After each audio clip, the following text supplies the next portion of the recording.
Oke, jadi yang kedua kita akan melihat bagaimana mengajar berbasis personality. Ya, tadi itu adalah frame-nya. Karena mengajar secara personality ini juga tidak akan berarti apa-apa kalau yang hal-hal tadi itu tidak kita kuatkan. Terutama membangun belief yang kemudian berwujud dalam kata-kata pengajaran kita di kelas. Nah, kalau itu sudah oke, maka personality ini menjadi, karena letak tadi kan pohon itu dia di kulit, di garis terluar sebelum kulit dari sebuah pohon. Jadi ini penyempurna sebetulnya pemahaman personality. Dia masuk ke dalam bagian pre-conscious dari sebuah prinsip teori Ashburn. Nah ini talentanya ya, talenta modelnya. Jadi ada perilaku, ada karakter. Yang sebenarnya personality adalah ada perilaku dan ada karakter manusia. Dan kemudian di tengah-tengah ini ada energi yang mengimbanginya. Ya, bagaimana bahasa karakter menjelma menjadi perilaku, ini kita ngotak-ngatiknya di energi, bukan di sininya. Karena ini adalah sesuatu yang sudah alamiah, yang sifatnya genuine yang kita peroleh. Kemudian ketika kita memanage diri kita itu memanagenya dari sisi energinya. Ya. Dalam teori pumping personality, bahwa terkait dengan karakter manusia, ada 4 kekuatan karakter manusia. Ada orang dengan pola pikir sensing thinking, ya, ada orang dengan pola pikir sensing feeling, ada orang dengan pola pikir intuiting thinking, dan ada guru yang berpola pikir intuiting feeling. Nah, cara dia menampilkan diri di kelas tadi menjadi berbeda. Ya. Kalau dari sisi optimalisasi pengajaran, optimalisasi karir, yang mungkin nanti kita bahas ini di pertemuan selanjutnya, guru yang sensing thinking harus bagaimana agar dia optimal, agar dia menjadi dirinya sendiri. Guru yang sensing feeling harus bagaimana, termasuk juga sebenarnya terkait dengan mata ajaran apa yang paling tepat untuk seorang sensing thinking, untuk seorang sensing feeling, untuk seorang intuiting thinking, dan untuk seorang intuiting feeling. Makanya ini kalau berbasis mengajar berbasis karakter ke depan, mestinya ketika kita melakukan rekrutmen seorang guru juga ini bisa menjadi salah satu perhatian di dalam kriteria seorang guru. Setelah kalau dari 4 tadi ya digabungkan dengan energinya, karena tadi energi berada di tengah-tengah tadi ya, maka lahirlah seperti ini. Ada guru extrovert yang sensing thinking, ada guru extrovert yang sensing feeling, ada guru extrovert intuiting thinking, ada guru yang extrovert intuiting feeling. Kemudian juga kalau dia energinya introvert, berarti ada guru yang introvert sensing thinking, ada guru introvert sensing feeling, ada guru introvert intuiting thinking, dan ada guru introvert intuiting feeling.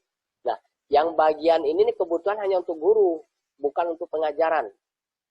Jadi bagaimana guru mengembangkan dirinya dalam profesi sebagai seorang guru, dia berpedoman kepada 8 kekuatan dasar ini secara personality. Ya, guru extrovert sensing thinking harus bagaimana mengoptimalkan pengajarannya, melakukan pengembangan dirinya di dunia profesi sebagai seorang guru. Sehingga dia tidak hanya menjadi guru biasa tadi, dia bisa menjadi guru expert, dia bisa menjadi guru perancang. Itu berbasis ini. Yang tadi di awal ya, yang 4 kuadran guru tadi itu. Itu berbasis kepada karakternya. Karena pengembangan diri sebaik-baik orang karena berbasis kepada karakter. Kalau perilaku itu nanti dimanfaatkan dalam pengajaran. Nanti akan saya jelaskan. Ya. Kalau ini khusus kepada guru. Dalam sesi lanjut nanti bisa kita jelaskan secara detail ini, tetapi Bapak Ibu guru semua sudah tahu posisinya ada di mana. Ya. Sehingga tidak hanya jadi pengetahuan, tetapi langsung bisa dipraktekkan secara individu. Misalnya Ibu sudah tahu, Ibu adalah guru introvert sensing feeling. Nah, itu harus bagaimana untuk memberdayakan dirinya dalam pengajaran. Ya. Nah, untuk tahu ini bisa Kalau secara cepat bisa lewat tes psikologinya, kita punya tes personality, silakan nanti dari PDSM, atau secara individu juga bisa melakukan, tapi memang agak panjang. Silahkan ya, sampai tahu misalnya saya termasuk orang introvert, extrovert secara personal dulu. Itu kan bisa dibaca ciri-ciri orang introvert seperti apa, ciri-ciri extrovert seperti apa, kemudian kita bisa mengelompokkan diri kita secara pribadi, kita lakukan self assessment, kita termasuk kelompok yang mana. Kemudian juga Bapak Ibu membaca buku pumping talent saya, termasuk sensing atau feeling, ya, itu kemudian bisa kita petakan. Nah, kalau ini kita gunakan dalam pengajaran. Kalau yang tadi ini kita gunakan untuk pengembangan diri kita sebagai guru. Kalau ini kita gunakan dalam pengajaran kita. Yang disebut dengan perilaku. Perilaku ini juga dipadukan dengan kekuatan energi. Ya, ada guru ekstrovert, tadi ada guru introvert. Basisnya. Seorang guru ekstrovert, ya, ada guru sanguinis, ada guru koleris. Orang introvert, guru introvert, ada guru plekmatis, ada guru melankolis. Ya. Teknik mengajarnya apakah semuanya digunakan? Ya, semua digunakan. Tetapi dia ada modelnya. Nanti akan saya tunjukkan modelnya kapan tampil sanguinis, kapan tampil koleris, kapan tampil plekmatis, kapan tampil melankolis dalam sebuah pengajaran agar efektif. Jadi kalau Bapak dan Ibu sekalian, seorang sanguinis hasil tes perilaku sanguinis. Ya. Sanguinis yang tahulah misalnya sanguinis populer, itu artinya sanguinisnya sangat-sangat dominan. Berarti ini kan inferior nih, kolerisnya inferior, plekmatisnya inferior, melankolis inferior. Nah, dalam pengembangan diri dalam mengajar, maka 3 hal ini yang harus menjadi perhatian lewat latihan. Jadi ini kan ini yang 20%-nya kan ini. 20%-nya ini. Ketika sanguinis ini dilatih, dia menjadi 100%. Inferiornya kan ini. Ketika koleris, melankolis, plekmatis dilatih, dia hanya sampai 80%. Ya. Jadi ibu tetap sebagai seorang sanguinis, tetapi mampu memadukan 3 inferior lain sebagai hasil latihan, yang kemudian mengoptimalkan dalam sebuah pengajaran kita. Begitu juga yang dia misalnya sudah tahu dirinya koleris. Dia 20%-nya dia punya koleris. Ya. Nah, yang 3 ini itu dilatih menjadi 80%, yang 1 ini dilatih menjadi 100%. Itu modelnya. Kenapa harus tahu diri kita posisi di mana? Agar kita tahu inferior kita yang mana, sehingga fokus latihan kita menjadi lebih baik seperti itu. Tidak terjebak kepada hanya kelebihan kita, sehingga kita hanya bisa masuk ke dalam situasi di mana mendukung kelebihan kita. Misalnya guru sanguinis hanya bisa masuk dalam kelas-kelas yang didominasi anak sanguinis. Begitu pergantian tahun, anak-anaknya berubah menjadi anak-anak yang melankolis, guru sanguinis ini menjadi kewalahan. Ini saya temukan ya di sekolah-sekolah top-top yang muridnya sangat-sangat luar biasa. Guru itu bilang, Pak, tahun lalu pengajaran sangat bagus, hasil evaluasi saya bagus, semua murid-murid menerima saya dengan. Tapi saya bingung kenapa tahun ini saya menjadi sangat dilecehkan di kelas-kelas saya. Nah, hasil tesnya menunjukkan begitu. Dia guru sanguinis, dan tahun lalu memang muridnya didominasi oleh sanguinis, sehingga dia masuk ke dalam dunia sanguinis yang disambut riang gembira oleh para murid-murid sanguinisnya. Tapi tahun ini murid-muridnya berubah, berganti. Murid-muridnya menjadi dominan melankolis. Siapa yang harus merubah diri dalam sebuah proses pengajaran? Muridnya atau gurunya? Gurunya. Jadi tahun ini tidak bisa muncul dengan sanguinis dominannya, dia harus muncul dengan melankolis hasil latihannya. Nah, jadi kalau dari sisi perilaku, ya, secara dominan, ada guru ekstrovert sanguinis, ada guru ekstrovert koleris, ada guru introvert plekmatis, ada guru introvert melankolis. Ini bisa dirubah. Ketika saya tahu diri saya sekarang koleris, saya bisa tidak melatih flekmatis saya? Bisa. Karena dalam teori aslinya, Hippocrates, penemunya ini kan Hippocrates. Dia mengatakan ada 4 cairan tubuh dalam diri manusia. Karena Hippocrates itu seorang dokter yang menekuni perilaku manusia. Jadi dia berbasis kepada ilmu kedokteran. Hippocrates ini bilang ada 4 cairan utama dalam tubuh manusia. Ada darah, ada empedu kuning, ada empedu hitam, ada lendir. Itu empat-empatnya kan pasti ada dalam diri manusia. Tapi dominan dari salah satu cairan ini menyebabkan perilakunya orang menjadi. Dominasi darah menyebabkan sanguinitas yang banyak. Sanguinitas darah. Sehingga lahirlah obat namanya apa? Multivitamin namanya apa? Sangobion. Dari sangu ini, sangobion. Itu untuk membuat darah kita lancar, rasa malas itu hilang dalam tanda petik ya, dalam diri kita, sehingga kita menjadi lincah kembali. Nah, orang-orang yang lincah itu orang-orang yang tidak bisa diam, dia terus berpindah tempat dari satu tempat ke tempat lain, itu adalah biasanya orang-orang ekstrovert, orang-orang yang dia kalau dia tidak perilakunya sanguinis, dia perilakunya koleris.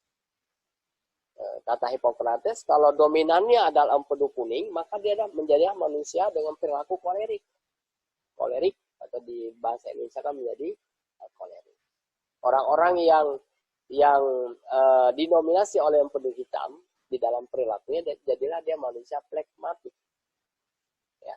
Dan orang-orang yang didominasi oleh lendir, mohon maaf, orang-orang yang didominasi oleh empedu hitam, jadilah dia orang melankolik. Dan orang-orang yang didominasi oleh lendir, jadilah orang flekmatik. Ya, yang tadi yang empedu hitam jadilah orang melankolik. Yang lendir jadilah dia orang flekmatik. Flek itu katanya kan lendir. Orang-orang yang super cool itu sangat flekma dia. Lendirnya sangat banyak. Sehingga gerakannya memang super lambat. Tapi tidak mencirikan karakter kelambatan dia, belum tentu. Ya. Kalau yang karakter tadi kan berbasis kepada ini ya. Jadi kalau kita sendiri kalau guru-guru BK nih, guru-guru konseling, kalau mengarahkan masa depan anak harus berpatokan di sini. Bukan melihat anak selalu ceria, senang menyanyi, senang bergaul, kemudian dia divonis kamu bagusnya nih masuknya ke dunia entertain saja, dunia hiburan. Jadi seorang marketing misalnya, belum tentu. Dia harus berbasis kepada karakternya. Karena kalau yang tadi itu bisa berubah. Dia ketika masuk ke dalam lingkungan yang tidak mendukung terhadap situasi dia bisa berubah kondisinya. Oke, jadi kalau kita mengarahkan masa depan anak pakai karakter, tapi kalau mengarahkan kepada misalnya dia aktif berorganisasi, kemudian di kelas harus aktif. Nah, ini berbasis kepada perilaku. Bagaimana dia mau belajar secara menyenangkan, itu berbasis kepada perilaku. Biasanya dipadukan nanti dengan gaya belajarnya. Oke. Jadi energi mengajar guru ekstrovert, dari sisi energi nih, itu akan berbeda dengan energi mengajar guru introvert. Kalau seorang guru terlihat di kelas, dia sangat menyemarakkan kelas, sangat eksploratif, no problem, tampil dengan pakaian-pakaian yang cerah, ya, selalu dalam posisi smile misalnya, itu adalah mesti guru ekstrovert yang 20%-nya dia. Tapi kalau ada guru yang kalem, di kelas kalem, sistematis, kemudian taat pada aturan-aturan yang sudah ada, harus runut segala sesuatunya. Nah, ini mesti orang introvert. Ya. Kalau orang introvert, kalau dia tidak flekma, ya dia melankolik. Ya. Nah, di buku saya kemudian dari 4 tipe perilaku tadi, itu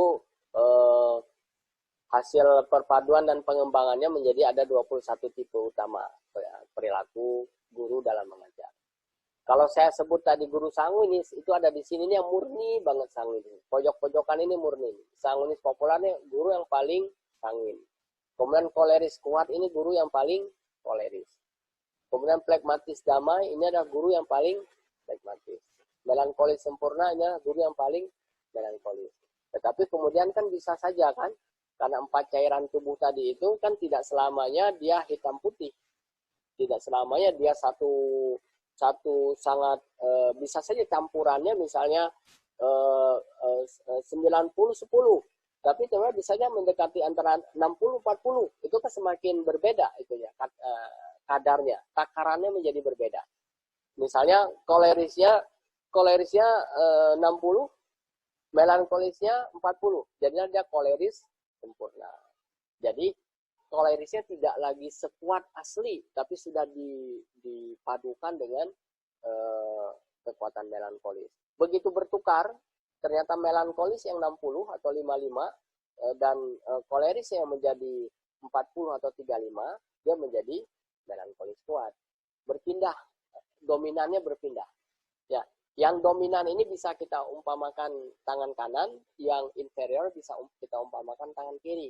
Jadi kalau kolerisnya dominan, tangan kanannya koleris, tangan kirinya melankolis. Nah, dia saling memberikan pengaruh. Seperti dua tangan yang memberikan pengaruh dan aktivitas pada diri manusia. Fungsi-fungsi tangan kanan didukung oleh tangan kiri. Begitu juga dominasi koleris dengan inferior melankolis. Ibarat tangan kanan dan tangan kiri. Begitu juga yang lain ya, sama cara perlakukannya. Tetapi ternyata hasil penelitian saya ini yang cukup lama tadi itu ya, ada juga itu yang karena dia 4 cairan tadi itu, yang misalnya di 4 itu 25 gitu ya. Kan itu sama semuanya tuh. Sanguinisnya 25, kolerisnya 25, plekmatisnya 25, melankolisnya 25. Dia pada garis titik yang sama, tidak terlihat mana dominasi salah satu perilaku. Nah, ini yang disebut dengan ini yang tengah-tengah ini nih, master altruis. Ya, master altruis ini nggak punya tangan kanan, nggak punya tangan kiri. 25 kuat semua dia ininya. Nah, kalau yang seperti ini nih, sanguinis master.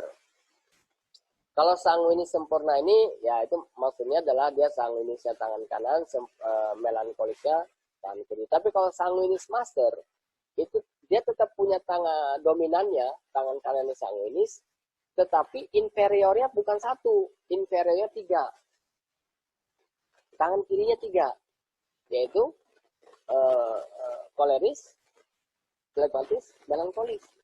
Nah, ternyata dari bacaan saya juga kemudian yang bagian dalam ini yang penyebab yang disebut dengan kepribadian ganda, personality konflik, itu semua timbul dari sini. Karena berbenturan energi antara ekstrovert dan introvertnya. Misal sebenarnya masa altruis ini kalau energinya mesti energi ekstrovert dengan introvert itu sama dengan, coba bayangkan. Energi dalam diri kita yang energinya sama. Padahal energi introvert pembedanya adalah tadi orang dia kalem, orang ekstrovert orangnya rame. Nah, antara rame dan kalem itu bersatu dalam diri seseorang. Dan itu disebut dengan potensi personality conflict. Di saat dia ingin menjadi pribadi yang kalem, si pribadi tenang tadi itu protes yang introvert. Sehingga terjadilah friksi di dalam diri manusia itu. Ya kalau sudah tingkatnya sangat tinggi, ambivalens ya. Oke. Nah, sekarang kita coba lihat ya, perilaku mengajar tadi itu bisa digunakan di mana saja. Misalnya perilaku sanguinis digunakan kapan? Kita lihat dalam video ini. Ini saya buat dalam bentuk video. Jadi perilaku keempat kan kita punya. Ada guru sanguinis, guru koleris, guru plekmatis, guru melankolis, guru plekmatis. Nah, ternyata kekuatan personality sanguinis itu bagus banget kalau digunakan dalam pendekatan kelas, membuka kelas 15 menit pertama, ya, memecahkan kebutuhan kelas di dalam pengajaran kita, membuat peserta didik menjadi enjoy dan fun dalam pengajaran kita, itu adanya di personality sanguinis. Ya, sekarang kita lihat yang koleris. Yang koleris ini, kesimpulan saya dari perjalanan pelatihan saya ini adalah koleris ini sangat bagus digunakan dalam hal mengendalikan kelas. Kalau terjadi problem dalam kelas, maka kolerisnya harus muncul. Ya. Bagaimana mengatasi peserta sulit dalam pengajaran, itu koleris sangat bagus. Dan memotivasi. Ternyata kekuatan koleris itu adalah di kekuatan memotivasi. Dan kemudian, bagaimana guru pragmatis dalam pengajarannya. Nah, kekuatan pragmatis ini adalah kekuatan kedekatan dengan siswa, mendengarkan, berempati, menjaga konflik, ya, menjadikan murid teman, sahabat, itu adalah kekuatan dari seorang pragmatis. Nah, kemudian kita lihat juga yang melankolis. Melankolis ini sangat baik dalam pengajaran seorang guru terkait dengan bagaimana misalnya mensistematiskan pengajarannya. Bagaimana pengajarannya dibuat lebih berkualitas, lebih disiplin. Pengajaran dibuat terstandarkan, terstruktur. Dia tahu mana yang harus muncul dulu, mana yang tidak. Kalau dari sisi orang menumpukan bahan-bahan, mana di atas, mana di bawah ini tidak terlalu penting, di atas yang paling penting. Sistematis itu dimiliki oleh orang-orang melankolis. Nah, kan berarti keempat-empatnya dibutuhkan dalam pengajaran orang. Makanya kemudian keempat-empatnya harus dimiliki. Yang satu menjadi dominan, yang tiga menjadi inferior, yang dilatih. Ya. Nah, dalam pelatihan-pelatihan itu yang kita lakukan, kita melatih Nah, sehingga begini. Kalau dalam struktur jadi begini, ya. Tadi ada sanguinis, ini ya, ada sanguinis. Ternyata sanguinis kan bagus di awal kelas kan, membuka kelas. Jadi dia ketika kita membuka kelas, itu peran sanguinis yang muncul. Artinya kalau membuka kelas dengan gaya pragmatis itu akan mati gaya kita. Apalagi dengan melankolis, ya, wajah yang tegang, melihat sesuatu tidak pada tempatnya langsung stres kita. Tidak rapi, anak-anak membuat kita langsung naik tensi kita. Wah, itu bahaya. Pengajaran menjadi dipenuhi oleh gelombang beta, tidak akan berfungsi. Kan teorinya pengajaran yang baik harus dipenuhi gelombang alfa. Dan munculnya gelombang alfa itu lagi-lagi disebabkan oleh yang di awal tadi, kata-kata. Ya, kata-kata yang memunculkan tindakan kita ya ini harus sanguinis tindakannya. Kata-katanya sudah selamat pagi anak-anak semua, kalian hadir kelihatan ceria-ceria, ya, sampai lupa menaruh barang-barang di tempatnya. Itu bahasa lain orang sanguinis yang berbeda dengan orang melankolis. Energi tinggi, ya, dari seorang sanguinis tadi. Yang kalau orang melankolis, kalian gimana sih, sudah tahu kan? Ini jam kita sudah masuk jam pelajaran, kenapa masih berantakan? Nah, itu menyebabkan seluruh kelas dipenuhi oleh gelombang beta, dan kita telah membuat kegagalan pertama untuk 2 jam ke depan pengajaran kita. Dan makanya kita tidak menjadi diri kita dalam sebuah pengajaran. Kita menjadi seorang fasilitator, katalisator, mediator bagi anak-anak agar menemukan tempat atau komunitasnya untuk memberdayakan diri. Itu sebuah pengajaran. Ya, dalam teori komunikasi, kemudian saya S1-nya komunikasi, jadi paham. Guru saya adalah juga guru Pak Yan, Prof. Aida Hidayala, buat keberkahan buat beliau, tanjakan usia dan keberkahan hidupnya. Itu yang saya dapatkan, bahwa komunikasi yang kita kembangkan itu memberikan pengaruh luar biasa. dan biasanya mengapa pengaruh itu menjadi hilang? Adanya noise ya, antara source receiver itu terjadi noise. Noise itu tadi apa? Noise itu bisa datang dari personality diri kita yang muncul. Kita yang melankolis tidak suka kepada hal yang berantakan, kita munculkan melankolis kita sehingga kelas itu menjadi gagal dalam hal. Makanya ini harus dilatih. Kalau kita guru melankolis dan di 15 menit pertama harus muncul sebagai sanguinis, maka sanguinis yang kita muncul di depan ini adalah sanguinis hasil latihan bagi seorang melankolis. Memang ada bedanya dengan sanguinis asli, pasti ada. Tapi tetap itu akan memberikan dampak yang luar biasa. Kapan melankolis flegmatis ini muncul? Ternyata flegmatis melankolis ini harus muncul dalam sesi pengajaran yang sebenarnya, masuk ke dalam konten, masuk ke dalam keberanian anak ketika mengerjakan sesuatu. Anak tidak menjaga, memberi batas antara kita dengan dia. Kalau bahasa trainingnya kan icebreaker-nya terjadi, ya, tidak ada lagi noise, tidak ada lagi hambatan antara si guru. Kalau si anak dalam pengajaran yang sudah berjalan dia masih berpikir, guru ini galak nggak ya? Guru ini jahat nggak ya? Guru ini suka seenaknya nggak ya? Itu dia dikuli oleh gelombang beta, yang itu yang menyebabkan pengajar yang kita sampaikan juga tidak memberikan dampak bagus kepada kita. Makanya kemudian antara flegmatis dengan melankolis itu bekerja sama nih. Ada saatnya jadi flegmatis dengan menepuk bahu anak. Aduh, luar biasa. Terima kasih sudah mengerjakan apa ya dengan baik apa yang disampaikan. Mari kita perbaiki hal yang belum kamu ketahui ya nak. Nah, kemudian kita jelaskan kesalahan yang dia lakukan. Ya, melankolis juga menstrukturkan sesuatu secara sistematis, ya, mana yang harus diberikan dulu kepada anak, mana yang belum, itu ada di kekuatan melankolis. Karena ini dua-duanya adalah introvert dan menyebabkan situasi yang tegang kalau dibiarkan apa adanya secara melankolis, makanya kemudian harus dipadukan dengan gaya belajar anak, yaitu PAK, visual, auditory, kinestetik. Melankolis menyampaikan sesuatu secara visual, melankolis menyampaikan sesuatu secara auditory, melankolis tapi juga menyampaikan secara kinestetik. Ini akan menyebabkan tereliminirnya melankolis yang kaku. Ya, melankolis yang kaku tadi itu hilang karena dia mampu tampil secara visual, secara auditory, secara kinestetik, menyesuaikan dengan dominasi kelas anak-anak.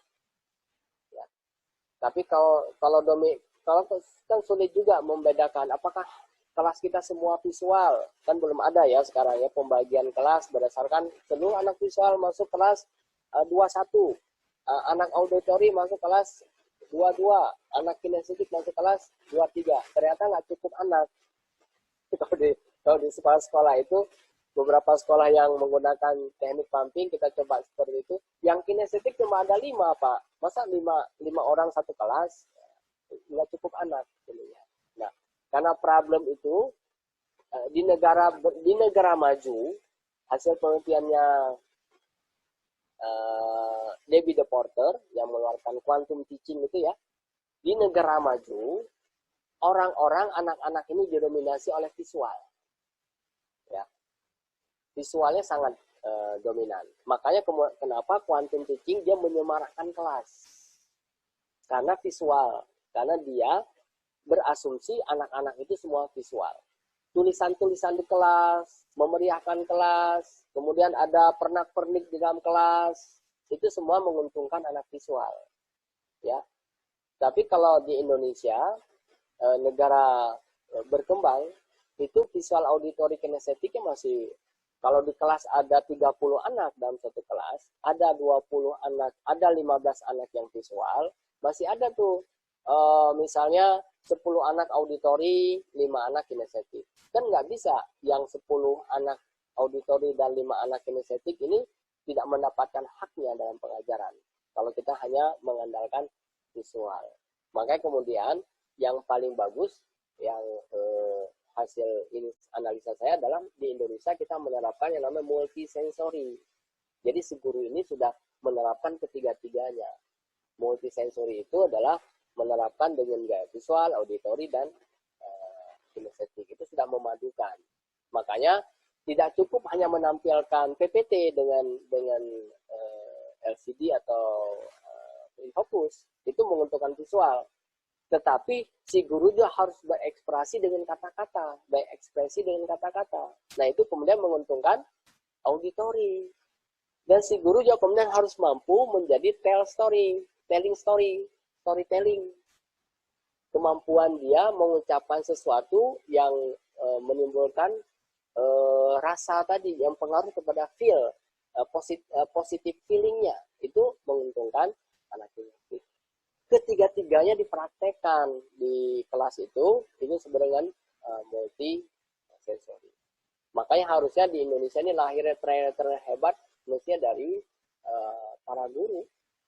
Para guru kalau mempraktekkan itu, dia sudah menjadi seorang trainer yang luar biasa, dan kemudian tidak hanya nanti dibutuhkan di kelas-kelasnya, dia juga bisa menjadi trainer di tempat-tempat lain di dunia profesional. Karena kemampuan PAK-nya sangat bagus. Ya. Menutup kelas itu kembali kepada sang linis. Ya. Ini apa ini K ini? Ini K ini koleris. Dia tidak muncul dalam sebuah keteraturan, tapi dia muncul dalam ketidakteraturan. Misalnya tidak disangka-sangka ada murid yang bermasalah. Nah, kolerisnya kita baru muncul. Tidak disangka-sangka misalnya kelas ini melempem semua. Tidak ada yang semangat. Ya. Nah, itu ketika sang ini muncul, kolerisnya sebelum masuk ke kelas, kolerisnya muncul dulu. Karena kekuatan koleris untuk memotivasi tadi itu punya pengaruh yang besar dalam pengajaran. Jadi dia sangat insidentil munculnya koleris ini. Ya. Tidak dalam pola yang yang terus-menerus dilakukan. Dia sangat tergantung pada situasi kelas yang kita temui seperti itu. Ya. Saya kira ini juga sangat didukung oleh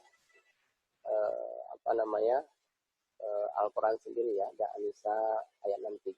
Katakanlah kepada mereka perkataan yang membekas pada jiwanya. Ini pengajaran sesungguhnya. Bagaimana kata-kata kita membekas kepada jiwanya, tadi itu harus punya kekuatan positif dalam mengajar. Energinya harus energi tinggi, menyesuaikan antara thinking dan karakter belajarnya, feeling, kemudian berbasis kepada perilaku dan gaya belajar si anak itu. Maka dia akan menembus kepada jiwa anak itu. Karena jendelanya hati itu kan panca indera, ya. Sehingga ketika tembus ke jiwanya, ya memang harus melalui pengoptimalan panca indera anak-anak kita dalam pengajaran. Saya kira itu ya Pak Yan ya. Oh ya, masih ada nih satu lagi ya. Memahami, oh ya, ini maksudnya untuk materi selanjutnya nanti, kita 3 halnya akan kita bahas. Jalur studi peserta didik yang berbasis kepada karakter tadi ya, yang sensing thinking, sensing feeling ya, ini kita bahas nanti. Anak sensing thinking diarahkan harus kemana? Mungkin guru-guru BK bisa ikutan dan begitu. Kemudian mengoptimalisasi belajar dan gaya dan perilaku belajar terbaik. Nah, tadi kan saya menjelaskan perilaku mengajar kita.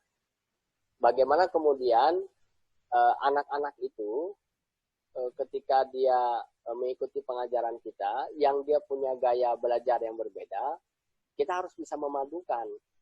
Tadi di belah ketupat yang sudah ada nih, ya. Ini kan sudah memadukan dengan gaya belajar. Tapi bagaimana kemudian mempraktekkannya secara detail, saya kira nggak bisa saya jelaskan langsung hari ini. Nanti pada sesi selanjutnya, optimalisasi belajar dan gaya dan perilaku belajar terbaik itu akan kita lakukan. Akan lebih bagus kalau misalnya Bapak dan Ibu sudah tahu positioning masing-masing. Pak, perilaku saya ini, gaya belajar saya gini, bagaimana harus saya lakukan agar anak-anak di kelas lebih fokus pada pengajaran saya misalnya. pengembangan ini ya, pengembangan profesi guru berbasis personality. Yaitu tadi guru sensing thinking, guru sensing feeling, guru intuitive thinking. Kalau dia sudah menjadi guru dan tetap dia sebagai guru, apa yang harus lakukan agar dia menjadi guru yang unik, guru yang berbeda yang lain, dan guru yang kemudian mampu fokus pada track suksesnya dan optimal pencapaian karir yang dia inginkan. Terima kasih. Saya kembali kepada Pak Yan selaku moderator.